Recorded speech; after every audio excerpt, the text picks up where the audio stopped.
interfering and which is modifying, which both affect either desired input or interfering input or both. So, and the important thing is that this one, you see that there is one desired input, and for that there will be a transfer function which we denote by fd, and there will be interfering inputs for which there is a transfer function which we denote by sorry, fi, and you see the output is the sum of these two, and there may be modifying input which is denoted by in, and there may be transfer function which modifies the desired input fmd, and which may modify the interfering inputs fmi and goes to the output. So as I was emphasizing that modifying input may modify desired input and interfering input both or any one of them. For example, if you see fmi is zero transfer function, so then the modifying input cannot modify the interfering input. Interfering, it can only modify the desired output due to the desired input. So similarly, if fmd is zero, fmi exists, so the modify input is only liable to modify the modify the output due to interfering input.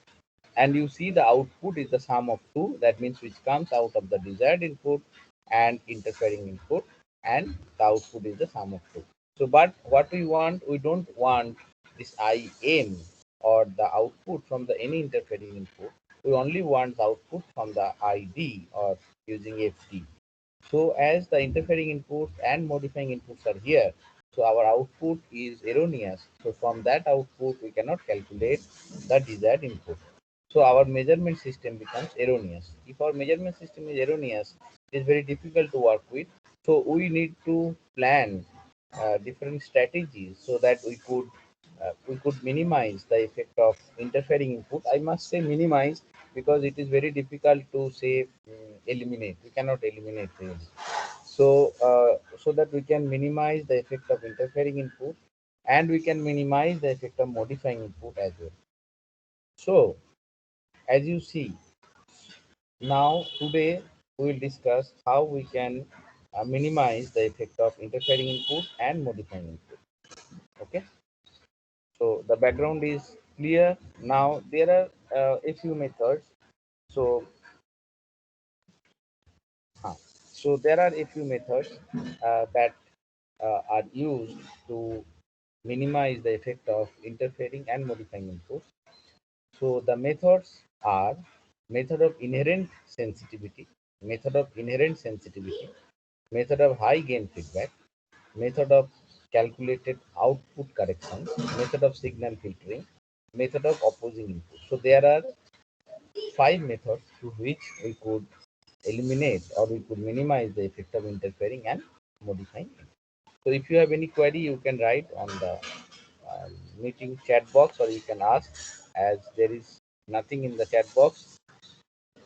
Oh, Madhura said, do you have a 2 hours class on every Tuesday from 9 to 11? Yeah, that I will take from the next week. So this week, let's go for 1 hour class, and then tomorrow we have another class.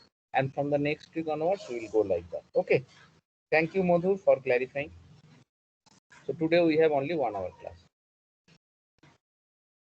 Okay. So now let's proceed then. So now first come to method of inherent sensitivity. The method, when I describe, you will feel that okay, it's a beautiful method. What is that? But it's not really so beautiful.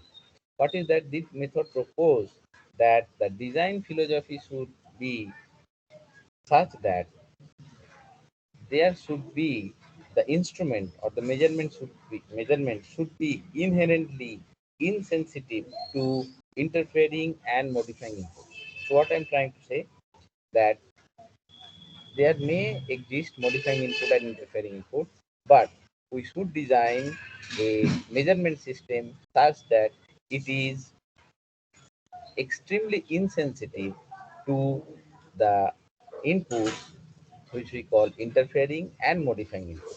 Okay. So if we see the transfer function, which I said it is the most important, so you could remember it very frequently, we'll call it. We see the transfer function. What does it mean? It means that there should not be any effect of interfering input. That means fi, the transfer function due to interfering input, should be zero. there should not be any effect. And FMD, which if Fi is 0, so even if Mi exists, there is no output. And FMD, which is coming to the desired input due to modifying input, should also be 0. So if Fi and FMD we can make it 0, then the output will be solely due to desired input, and we will get the accurate output. But so this method is called the method of inherent insensitivity. That means the measurement systems is inherently insensitive to interfering input and modifying input. That means Fi and FMD must be as near to equal to 0 as possible. Okay, so if that we can make, so even if II, that means interfering inputs, and or IM exist, their effect will not come into the output.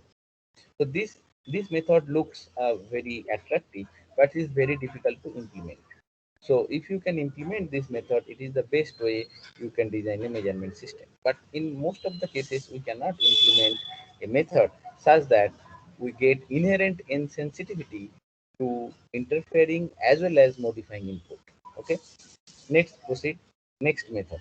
Method of high gain feedback. Before that, let me see if there is any query in chat box. Okay, there is no question in chat box, so I can proceed. So now the next method, which is also very important, is the method of high gain feedback. So by this time, maybe your control class is also progressing, so you come to know what is the meaning of the feedback. Still, I will discuss a little bit. Suppose we have a measurement system whose input is voltage and output is displacement. And let's say the voltage is coming to a motor, and motor is moving, it's exerting some torque to a spring, and then we are getting a displacement out of the spring. And in that way, we are measuring the input quantity. Now, you see this method, voltage is coming and output we are getting displacement. So this method is an open loop because there is no closed loop feedback exists in this method. Now, if this is our measurement system, what will be our x0? We know that x0, for the time being, you assume we don't have FMD, we don't have FMD1, we don't have FMD2. So, or they are 0. So, only the ideal system, the voltage is coming into the motor, whose transfer function is Km0, and it is converting to torque, and then torque is going to the spring, whose transfer function is Ksp, and we are getting displacement output. There is no input Im modifying input or interfering input, Im1, Im2, or FMD1 or FMD2 are both at 0. Now, in such a condition, what will be our output displacement? The x0 output displacement will be multiplication of something into the voltage Ei. What are those multiplication? Multiplication of the transfer function of motor and spring. So x0, you look at the equation 2.7. This is copied from the Doebling. You look at the equation 2.7. So x0 will be km0 into ksp into ei. It is a multiplication of both and two input. Now here you remember that we are calling as a transfer function. That means km0 and ksp is not in the time domain. If it is a time domain, we cannot multiply them both and ei. We have to convolute them. So, but it is a frequency domain representation. So km0 is frequency domain representation, ksp is frequency domain representation, and ei, the signal input, is also the frequency domain representation. That means all are in the Laplace transform, and we multiply, we will get x0 in the form of Laplace transform. We can do it very easily. All of you know it. So if we have such a open loop system, our input output will be the transfer function multiplied by the input. Now let us think that there is some interfering or modifying input exist. Let's see if there are any question. Okay, there is no question till now. So now you see there may be some modifying inputs IM1 and IM2 which may exist. So there may be some transfer function FMD1 and FMD2. So then what will be the output? Output will no longer be Km0 into Ksp into Ei, because the input is coming through for IM1, input is coming for IM2, and output will no longer. So the output will no longer the exact replica of the input, so that we can determine the input from measuring the output from output. So it is not possible. But this is an open loop system. We cannot do much. If such and disturbance IM1, IM2 exist, we have to accept that, and we can only receive the erroneous output X0. So to minimize such effect of IM1, IM2, we are gradually moving to a closed loop system. Now see what is the meaning of closed loop system.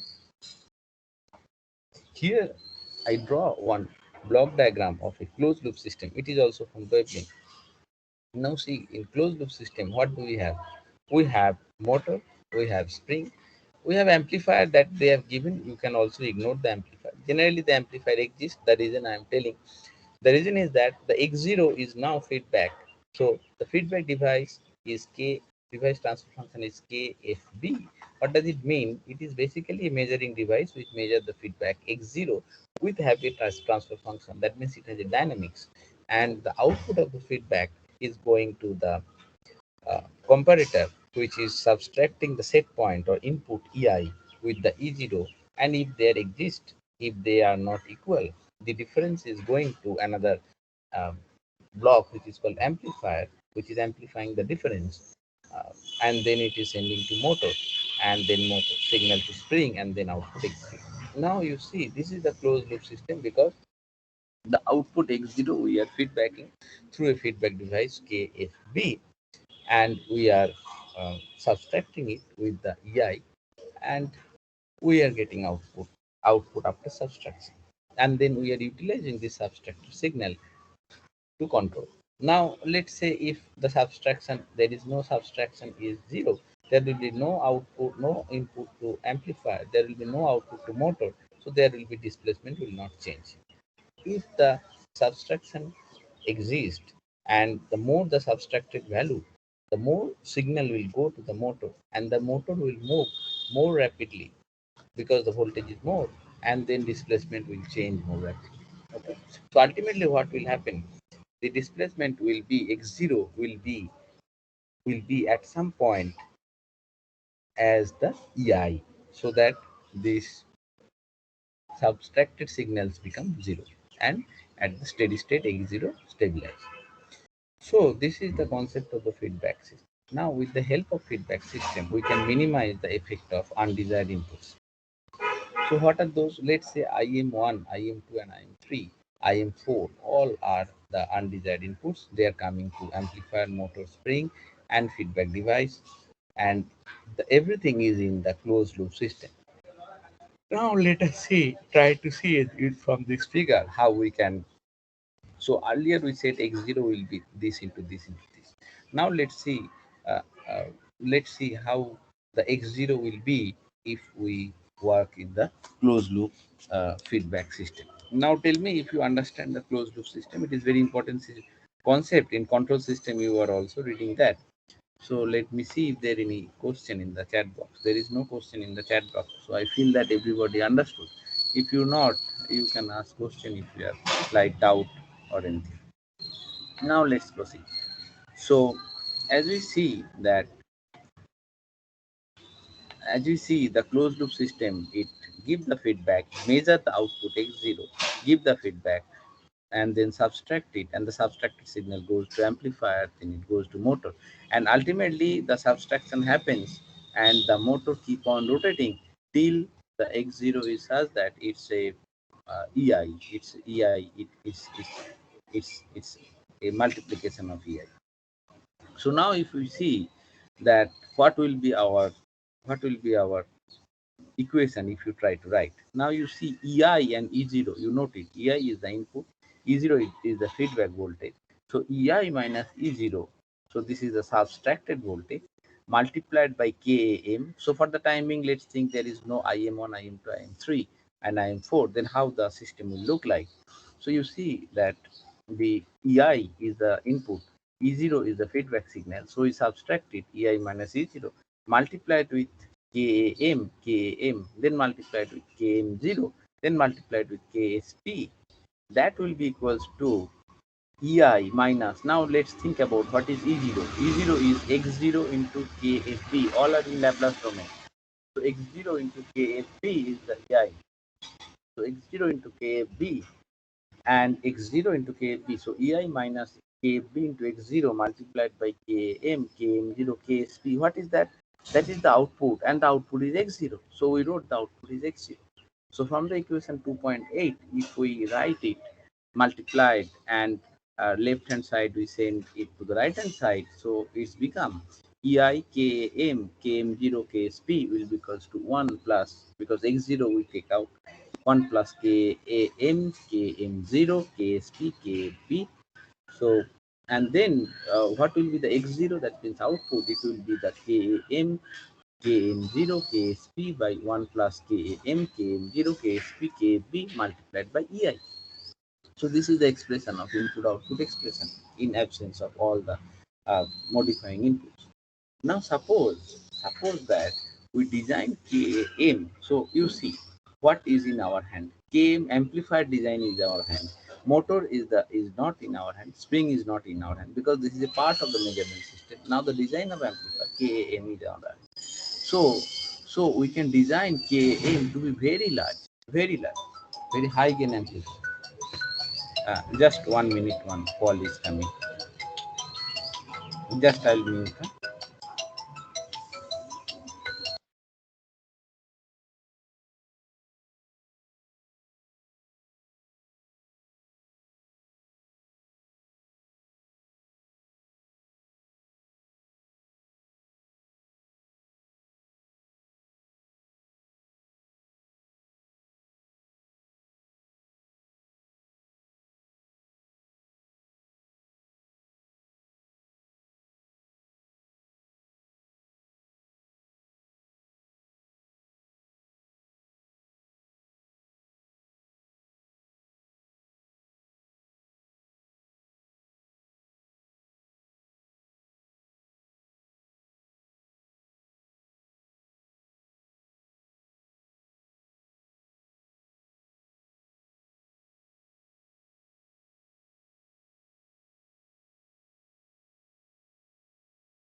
Okay, so now let's come. Sorry for the interruption. So now let's see that the method of high gain feedback. What I was saying now, the amplifier gain KAM is in our hand. So now we can design KAM to be very large. So we call a high gain system. So if it is a very large, you see KAM is very large. So so we can neglect one. So in the numerator it becomes km 0 ksp, and the denominator it becomes km 0 ksp and kb. So if we all the things will cancel, so x0 will be 1 by kb into el. So now you see that equation 2.11 is very significant, because the effect of variation of km0 and ksp and km is neglected. So then you see that x0 contains only the input and the transfer function of kfb, feedback, which is a feedback gain. So there you see that KFB, which is a feedback gain. So there is no effect of KM0, KSP, and so you see there is no effect of such. What does it mean? It means that even if the IM1, IM2, and IM3 are coming, and due to that, the transfer function of amplifier, motor, and springs are changing, but the output does not depend on the transfer function of the amplifier, motor, and spring. It only depends the transfer function of the KFB. So this is what it is important is. So the results of IM1, IM2, and IM3, these three modifying inputs, we can neglect, because the transfer function Km0, KSP, and KMM AM is not coming into the picture. So it's a beautiful thing. But if IM4 is coming and KFB is changing, then it will not work good. So we have to make sure that there is no modifying input on the feedback device. Okay, so we now only require that KFB stays constant, not affected by the input IM4, in order to maintain a constant input calibration from the equation 2.1. So if we can do so, now you see all the effects of the IM1, IM2, and IM3 could be minimized or could be neglected. The output will be only the proportional to the input and the feedback gain. So this is a beautiful method, and by this way we can eliminate the effect of undesired input to the transfer function. So this method is called the method of high gain feedback, and it is a very effective method. So now tell me any query. This is an important method. So any query you have. Generally student ask on this method on class.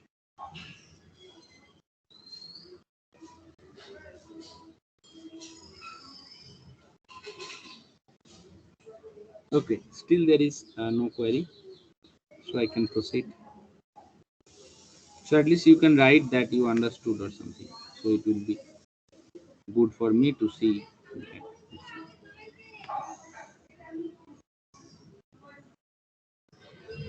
Okay, so you are not saying anything, so I have to proceed. There is no other way.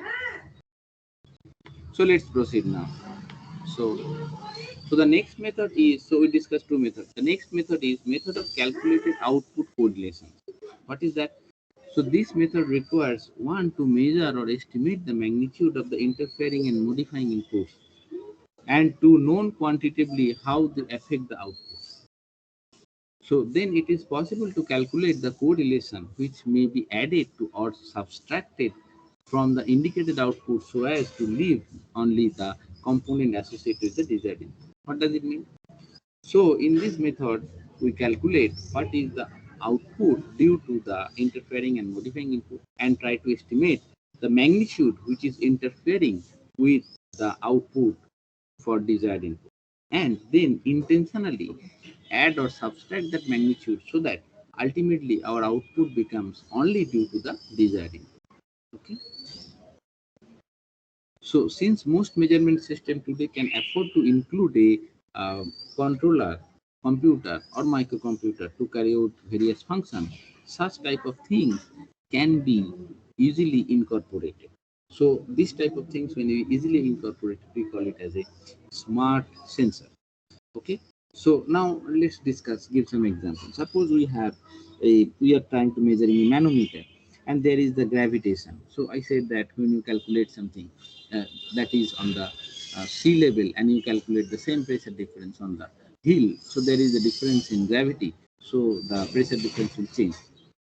In earlier cases, when we don't have any computing on manipulating device such as computer and microcontroller, what we used to do, we have to make the manipulating device as a spring constant or something, and that deflects it, and then it goes and accordingly the deflection happens.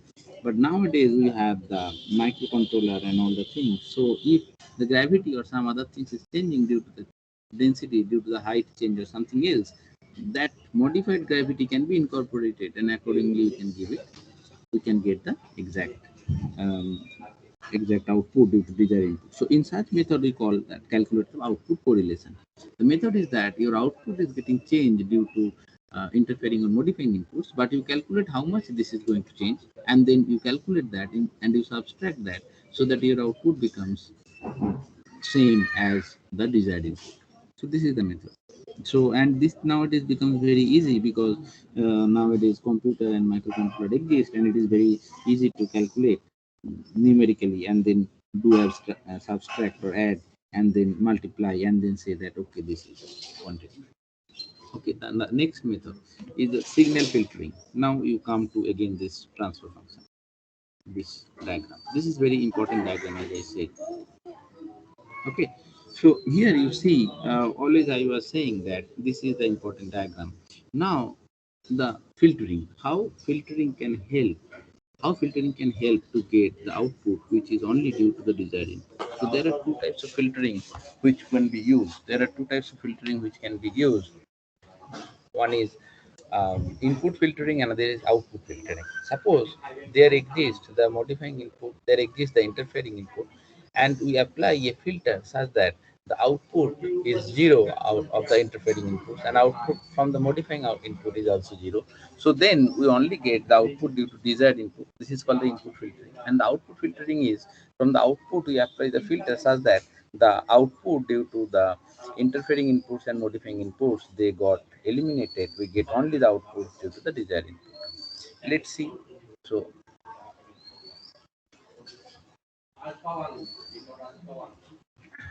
this one. So method of signal filtering. This method is based on the possibility of introducing certain elements we call filter into the measurement instrument, which is some fashion block the spurious signal so that their effects of the output are removed or reduced. The filter may be applied to any suitable signal in the instrument to be input, output, or intermediate signal. The filters can be in the several forms. A filter can block a signal completely. It can passage a signal based on the frequency. So if the signal contains both desired and spurious components, the filter must be designed to be selective, and it must pass the desired component essentially unaltered while effectively suppressing all others. Now let's see what I mean to say. In this figure, it will be more or less clear. You see there are II, you see there are IM, you see there are ID. So now suppose that we apply a filter of zero attenuation to the II signal, we apply a filter of zero attenuation to the IM signal. So whatever may be the transfer function exists, FMI or FMD or FI, ultimately no input II and IM will come into picture, so that the output will be only due to the desired input. This is called the input filtering. Now you come to the right hand side figure. So all the input exists. There is no filter in the input. So it goes to the output, and then you see that the output filters from the output all the zeros. We apply a filter such that OI and OP and OD, all the things will come, and then Y will be zero. So and OM filter, we apply a filter such that for OM it is zero. So only OD will come, and then again you calculate, you sum of all. So the output due to desired input will come, all other outputs will become zero. So this method is called the output filtering. So there are two methods, input filtering and output filtering. In that way, we can build a system so that now you might say that why there are two methods we can do for only input filtering or go for output filtering, because the every system measurement systems are different, and in some measurement system there may be scope to apply the input filter, in some measurement system there may be scope to apply the output filter. So based on this measurement system we will decide where we should apply the filters and how we can get the output due to the desired input. Okay. So now you need to see that what are the different types of filter exist. Before that, I see that there is nothing in the chat box. So let me continue. So here you see that there are the basic filters types. So how many filters?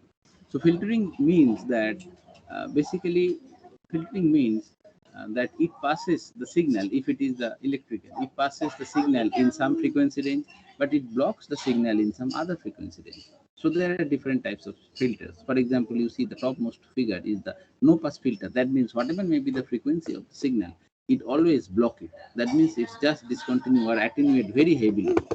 Now let's see the low pass filter. What is low pass filter? The low pass filter is the low frequency it passes. In the next figure you see the low frequency it passes and the high frequency it blocks. So it's called the low pass filter. What is high pass filter? In the low frequency it blocks, but the high frequency it passes. So it's called the high pass filter. Now what is the band pass filter? Band pass filter is in some intermediate frequency it passes, but in the some other frequency it blocks. So that is called the band pass filter. And what is the band rejection filter? In some band of frequency it rejects. In some band of frequency it rejects, and then in other frequency it passes. So this is called a band pass filter. Okay, just one minute.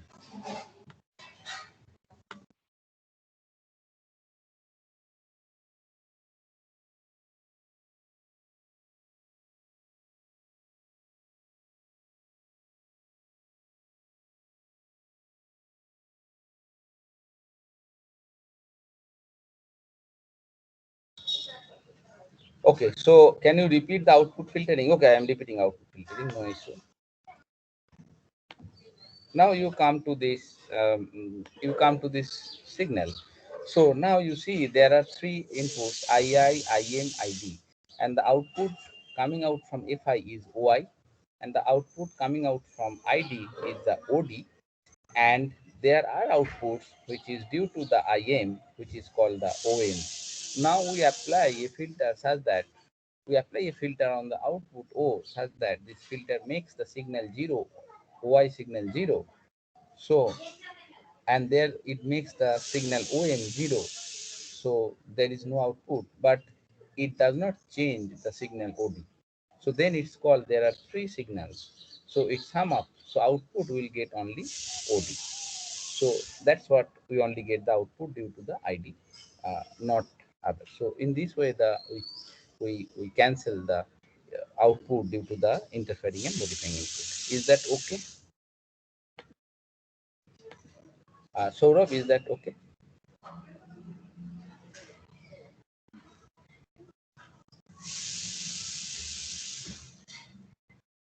Okay, fine. So if you have any query, please ask. So I'll explain repeatedly. So what I was saying, that what are the different types of filter? It is very interesting to modify. Interesting to see that what are the different types of filters. So there is no pass filter, which means there will be uh, no signal will come, whatever may be the frequency. There is low pass filter. That means in the low frequency the signal will come, and the high frequency the signal will not come. There is high pass filter. That means in the high frequency the signal will pass, and low frequency signal will not pass. There are band pass filter. That means in the band there will be some frequency will pass band frequency. The band frequency signals will pass, and the band rejection in the in between. You have the rejection band where the signals are rejected, and rest of the signal will pass. Now you trying to recapitulate or trying to emphasize that if you have any arbitrary signal, if you want to see the signal in frequency domain, what will happen? The frequency domain signal, you will see it contains, you do the Fourier series or Fourier transformation, you will see that the signal contains many frequency signals and its amplitude. So when you say that we apply a filter, that means the signals containing, say, low pass filter, signals containing those low frequencies. That means if you do the Fourier transform, you will see the signal contains many frequencies. Among them, if you cut off, let's say I devise a low pass filter of cut off 50 hertz, that means, or 100 hertz, that means the signal whose amplitude, whose frequencies are less than 100 hertz will be attenuated, will not be attenuated, and the signals whose frequency is more than 100 hertz will be attenuated. So ultimately, we will get the signal which contains the frequency of less than 50. This is the way. Now, one thing you might remember. So this is way, if you think in the Fourier transform way, you can realize what the filtering means. In time domain, there is no interpretation of filtering. Okay, and then one thing you must emphasize, that if I say the low pass filter of 100 hertz. That means all the frequency below 100 hertz will pass and all the frequency above 100 hertz will not pass. This is not. There may not be stark cutoff, but the frequency below 100 hertz will be passed, and when you go the frequency above 100 hertz, it will gradually got to be attenuated more. Okay, so for example, for 105 hertz here it may be 2 dB attenuation, 110 hertz it might be and 3 dB attenuation of such. So how sharp the frequency domain curve is falling, based on that you can determine how good the filter is. Okay, so generally there is a range which the filters with the signal amplitudes for those frequencies gradually attenuated and then come to almost very heavy attenuation. So to check it how the filter performance, we generally what we used to do, we used to plot Bode plot, or we used to plot frequency versus the amplitude. How we do it? We give a sinusoid of many frequencies. So let's say frequency omega 1, we give sinusoid of amplitude A1. We see the output, what will be the amplitude. Then we give another frequency, what will the amplitude. So with the frequency, then we plot the ratio of the amplitude. And then if we see with some frequency, the ratio is almost 1 or more than 1. That means those signals will be good, fast, and those frequency whose ratio is less than 1, that signals will be attenuated. So ultimately, we will get some signal where we will get the signals passing, which are frequencies less than 100 hertz, and there is no or very less signal whose frequency is more than 100 hertz. So this way filter works. So if you think it about the frequency domain or Fourier series analysis, Fourier transform analysis, Fourier series analysis, you will come to know. You can think it more better way. This is one point. Second point, I try to emphasize that there is no stark cutoff. That means 100 means 100 up to 100 will pass, and then 100.1 hertz will not pass. It's not like that. It's a continuous fall. Okay, so there may be some frequency which is less attenuated when it is slightly more than 100, but there is a fall, so that you will not get stark fall.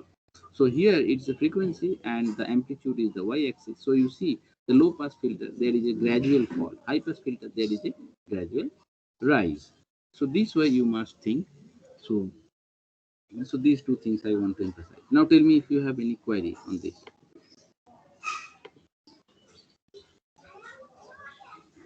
Okay, so hope you understood. So there is no query, or you can write it if you have any query.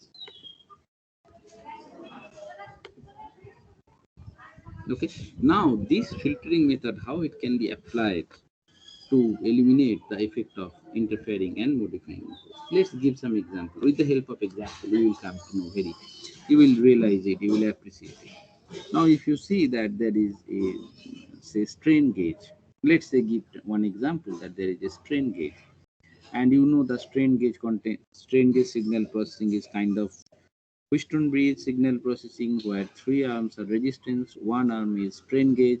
So due to strain, the resistance of the strain gauge changes, and then there is a resistance on which we slightly change it, variable resistance. We get the null point. We see what the resistance are. Accordingly, calculate the resistance of the strain gauge. We multiply it with the gauge factor. We get the strain. That is the strategy. Now, what I was trying to say, so there are all where the supply line frequency in America or some other country it is 60 hertz, in our country it is 50 hertz.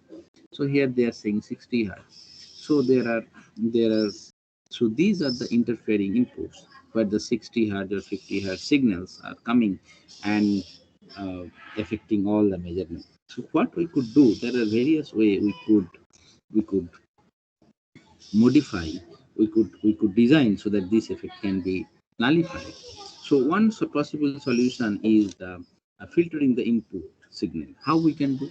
So we can do a enclosed, we can construct an enclosed box where we can make shielding of this line frequency, so that even the radiation due to line frequency comes and the magnetic effect, so those magnetic signals just shielded and go to some other path so that it cannot affect the circuit associated with the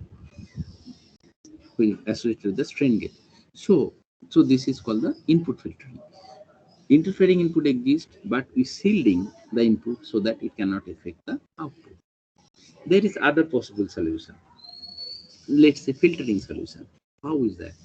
Let's say we are not shielding it, we let it come it, and then due to that, we'll get output signal, which is a kind of function of 60 hertz, and it is changing. If you see this signal, you will see there is a 50 hertz signal, and gradually it is changing. So definitely this change in 50 hertz ups and down, it is not due to the change in the strain. Okay, it is due to the supply line frequency interference. So gradual slowing coming down to EI, it may be due to the strain. Then what we could do? We could apply a filter. Let's say a filter such that the filter will pass 2 hertz to 50 hertz or 40 hertz signal, and rest of the signal will be attenuated. So we will get E0 for uh, if it is in the band of if it is a band of kind of 50 hertz, so we will not get any E0, other frequency will pass. Or we can design a low pass frequency, because we know that change in strain is low, and very high change in strain we cannot really accommodate. So let's say we design a low pass filter, for example, a cutoff frequency of 30 hertz. That means all the signal below 30 hertz will pass, above 30 hertz will not pass. So the power line signal, which is 60 hertz or 50 hertz, will not pass, because it is a low pass frequency. But the very slow moving signal, say 2 hertz, 5 hertz, which may be due to the change in strain, that may pass. So if we apply such filtering method, which is a output filtering to the output signal, we can wipe out the 50 hertz component. We can only see the change due to the strain. In that way, we can eliminate the effect of interfering input. This is another approach. Okay. So like this. So this is the effect of input. Both I discussed, input filtering as well as output filtering. Okay. Uh, Tell me if you have any doubt or you understood it. Okay, no query. You keep on writing if you have any query. There is no issue. So now method of opposing inputs. So there is another method, which is method of opposing inputs. So this method consists of intentionally introducing into the instrument interfering and or modifying inputs that tends to cancel the bad effects of the unavoidable spurious inputs. For example, if you see that there are unavoidable interfering inputs, intentionally introduce interfering inputs, and desired inputs. So we have desired inputs, we have unavoidable interfering inputs. Now what we can do, we can intentionally introduce the interfering inputs, and then the output of the intentionally interfering input and unavoidable interfering inputs will be both same and opposing, so that it will be subtract, and the effect of the unavoidable interfering inputs will be nullified. So this method is called the method of opposing input. Let me tell again. So suppose the input exists, interfering input exists, and we cannot avoid it, but we can design a mechanism so that we give intentionally some other interfering input, which opposes exactly the way the unavoidable interfering inputs come into play. So in transfer function method, we can write, see, if I2 is coming and the output is OI2, and that is opposing exactly what is output due to unavoidable interfering inputs. Here you see. So ultimately, we are getting essentially 0 due to the interfering inputs, and only output is due to the desired input. So this is a very interesting method, and very frequently it is used. So here it is written, the intentionally introduced input is designed so that the signal O 11 and 12 are essentially equal but act in the opposite sense. This one I am saying. This is essentially equal, these two, and opposing, and the different sense, different direction. So ultimately the subtraction will be 0. So there will be no variation, no effect due to the interfering input. Now you see how this can come in real picture, how this can be implemented. Let's see, we are considering a multi-voltmeter. Okay. So multi-voltmeter, what is that? Multi-voltmeter is basically a current sensitive device whose scale can be calibrated in voltage as long as the total circuit resistance is constant. What does it mean? It means, suppose it's a multi-voltmeter. Suppose you have a voltmeter which has a variable scale. So you can measure the millivolt, you can measure the volt. So how you do in lab? We used to use it. So it has a scale. Suppose we want to measure in between 0 to 1000 volt, we give it on the scale 0 to 1000 volt. Suppose we want to measure in between that 0 to 0 to millivolt, we give the scale on the millivolt. So this is the multivolt meter. And what is the interfering or modifying input? Is the ambient temperature is the modifying input. So how does it work? Suppose you see the figures. We have a coil, and there is a deflection. So here what we give intentionally, we have a coil. So if the temperature changes, the coil resistance changes. So accordingly, deflection changes. So although the voltage is same, with the change in temperature, the deflection changes. So it shows the different voltage. So as the voltage is not different, what we do, we generally put one resistance which is called the R compensation. That means compensating resistance with the coil resistance. So when the temperature rises, our coil resistance increases, and we use the compensation resistance such that with the temperature rise, the compensating resistance decreases. So as a result, total effect due to the temperature of R total will be same. So there is no effect of change in temperature. So in this way, we can nullify the change in effect of temperature, where with the change in temperature, the coil resistance changes and the deflection changes. So if we introduce a compensating resistance such that with the increase in temperature, the coil resistance changes and the compensation resistance changes opposite way, so that the total resistance remains same.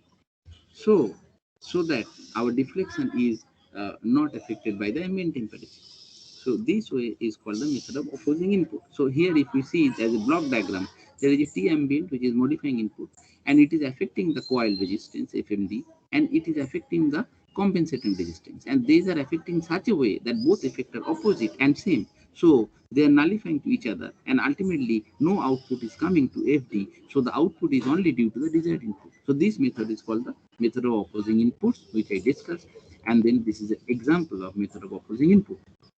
Now tell me, any query after this?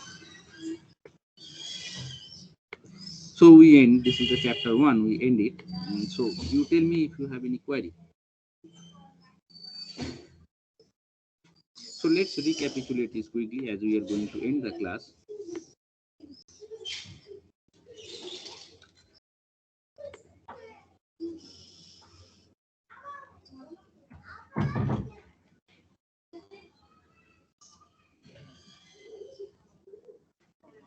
So what we are saying, that there may be the interfering inputs, there may be the modifying inputs which are affecting. So we have a three methods: method of inherent sensitivity, method of high gain feedback, method of calculated output correlation, method of signal processing, method of opposing inputs. So what is inherent sensitivity? This method proposes the philosophy that the measurement system should become insensitive to interfering and modifying inputs. Philosophy is good, difficult to implement, sometimes you can do it. Method of high gain feedback, here we give a feedback, and whose gain, if we make very heavy, the effect of very high, the effect of IM3, IM1, IM2 can be neglected. Okay. Next is calculate output correlation. What is that? What is the output due to the output effect due to the interfering and modifying inputs? We calculate it and we give the opposite values so that the output value remains the same as if only desired input exists. Now signal processing, here two types of things are there. We can apply the input filtering, we can apply the output filtering, so that the effect of modifying and interfering inputs goes zero, only we get the effect of output desired.